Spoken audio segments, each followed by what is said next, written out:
Genau, das brauche ich.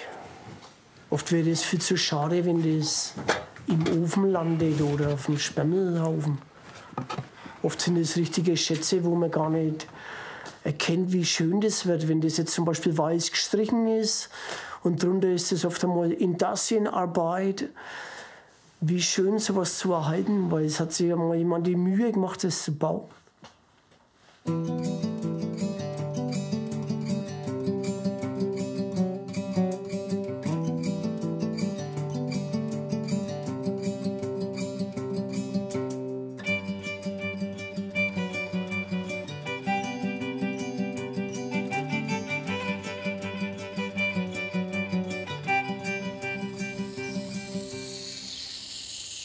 Der Schreiner Rudi Pöltl beginnt seinen Arbeitstag heute mit dem Schärfen seiner Drechseleisen.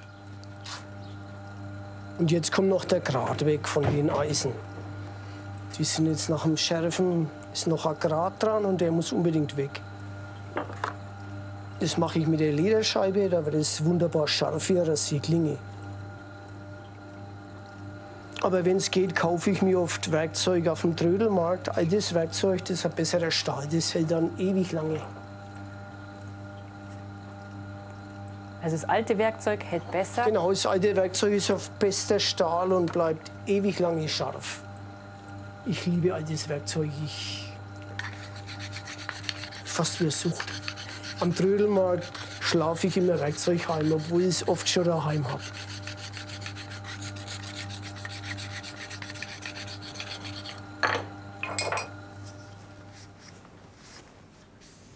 Super. Scharfes Werkzeug ist eine Freude.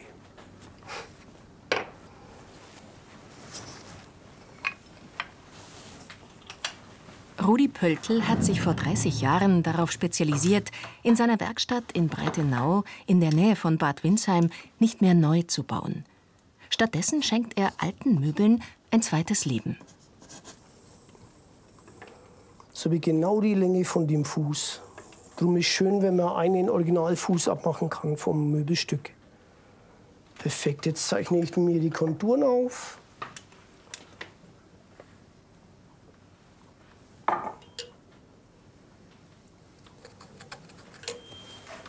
Lernt man das Drechseln eigentlich in der Schreinerlehre? Nee, ich habe mir das selber beigebracht, durch Übung. Mir hat es der Peter Papst gelernt und gezeigt und der Rest ist Übung, das fliegt dann mal irgendwas um die Ohren und dann lernt man draus. Das erste Teil habe ich mit Motorradhelm gedrechselt. Ich kann mir alle Füße aus jedem Holz selber machen. Ich habe ein großes Holzlager, das ist jetzt Lindenholz, das war Fuß von einem Barockschrank. Das ist eine Säule von einer Gründerzeitkommode, das kann ich mir alles selber machen. Es gibt zwar sehr gute Drechsler in der Umgebung, aber ich kann halt sofort weitermachen. Alles andere ist mit Wartezeit verbunden und macht halt keinen Spaß, wenn du immer wartest und wegfahren musst. So kann ich drüber bleiben und die Arbeit geht weiter.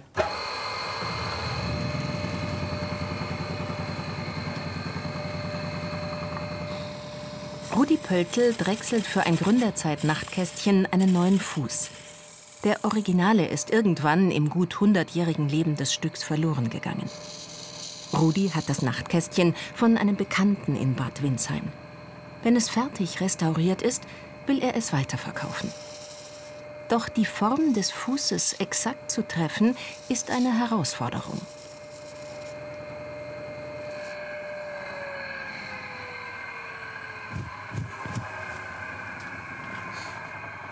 Leider ist der Fuß zu klein geworden. Ach so. Der Fuß ist zu dünn geworden. Ach so. Mir hat das scharfe Eisen vorhin so reingezogen, dass es so, den nehme ich für was anderes. Okay. Ist halt so, man darf nicht erwarten, dass man lange nichts mehr gedrechselt hat und das erste Teil dann sofort was wird. Der ist einfach zu dünn geworden, ich mache da nochmal einen Fuß.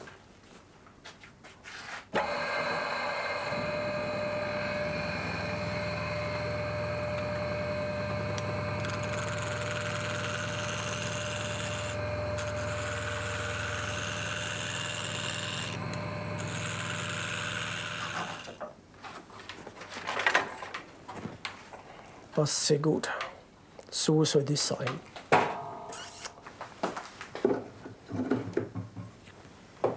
Jawohl, sieht doch super aus. Bei der Gelegenheit leime ich gleich auch die Rückwand mit fest. Dann wird es eine einzige Geschichte, wenn man eh schon verleimt. Mein Großvater war Zimmermeister und wahrscheinlich habe ich das in den Genen. Heute ist es einfach wunderschön, das begeistert mich schon immer. Das Kästle ist Eiche und die Nägel weiß ich nicht, das sehe ich erst, wenn die Farbe weg ist.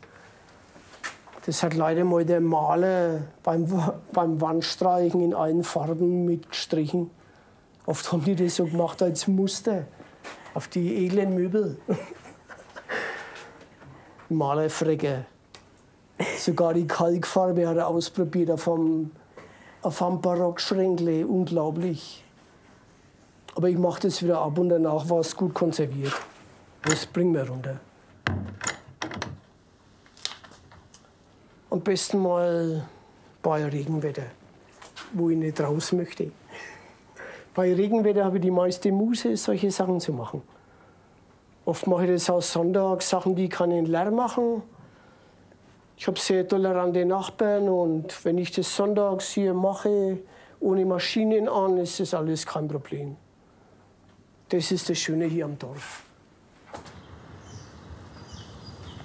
Den Hof, in dem Rudi Pöltl wohnt und arbeitet, hat er gemeinsam mit seiner damaligen Frau vor dem Verfall gerettet und über viele Jahre eigenhändig renoviert.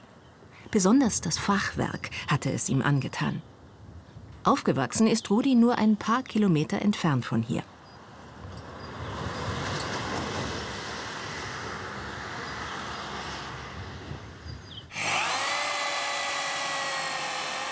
Jetzt geht es an die letzten Arbeiten, bevor das historische Nachtkästchen wieder auf eigenen Beinen stehen kann.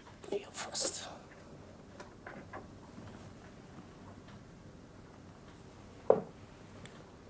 So, die schönste Seite nach außen.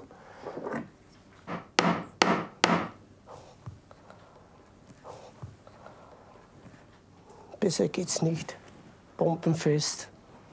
Gleiche Form, bombenfest, die Füße sind erhalten.